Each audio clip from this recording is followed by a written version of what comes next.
What's your take on this whole breakup, and is this a game changer for Alibaba? Yeah. Well, the market has spoken, right? The share price is up 15% last night. I think investors have always known that Alibaba is cheap. On a group level, is trading at about 10 times forward P even after the rally last night. And if you remove cash and investments, it's probably trading at around 6 to 7 times. That's barely paying for its core business, which I think, even though it's kind of X growth, can easily be trading at about 5, 6 times on its own, which means the rest of its businesses, like Stephen pointed out, are severely undervalued or maybe even free for an investor who's buying into Alibaba at current prices today. So with the breakup, I think valuation transparency is a key. And of course, there will be details on how these business units will have to work with each other, the loss of synergies, cost transfers, and etc., which will have to be worked out. And again, I think something like this is going to take time to come. Right. IPOs don't happen overnight, so we'll have to see. Well, Vey-Sern, this is Stephen Engel here. Obviously, the listing status here in Hong Kong and in New York, they're going to remain unchanged for right now. But are there particular divisions among those 6 that you say are just slam dunk for an IPO? I think clearly cloud is the one that stands out, right, for a couple of reasons. I think cloud as a business is perhaps the most disparate or distinct from Alibaba's core business.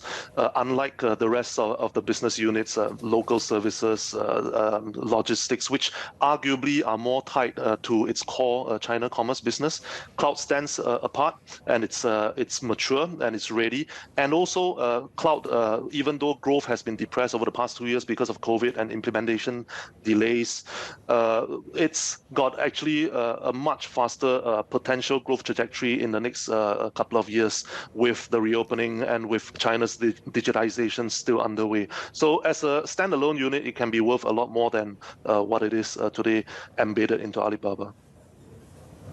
But aren't those multiples, Vey-Sern, really dependent on investor sentiment? And I harken back to kind of previous sort of spin-offs that JD, Tencent has done as well. They haven't really quite matched what analysts' price targets have been. How is this any different? Yeah, I think to a certain extent, the valuation multiples depend on sentiment, especially since only the core commerce business is making money and the rest of Alibaba's business units are all loss-making, and hence they will have to depend on price-to-sales multiples, which can be numbers which are plucked from the air. Having said that, even if you put in very conservative multiples today, there is plenty of upside. Like I said, almost half or maybe slightly above half of Alibaba's market cap is made up of net cash and investments. So at today's level, none of these units are getting priced at all. Hey, Vey-Sern, Stephen Engel here. Do you put any weight into the argument that, look, we have a new premier. We have Li Qiang. He's the former Communist Party chief in Zhejiang. He was there when Alibaba was coming up. He has talked a lot about supporting the private sector. Is this a turning point as far as reading the tea leaves from Beijing, that they are truly going to be supporting? Surely they gave the stamp of approval for this restructuring if they didn't order it themselves. Personally, I think it's hard to read the tea leaves when it comes to trying to figure out what the Chinese government wants. The market's perception is clearly that Li Qiang is more pro-business, and he's shown his pro-business side when he was in Shanghai.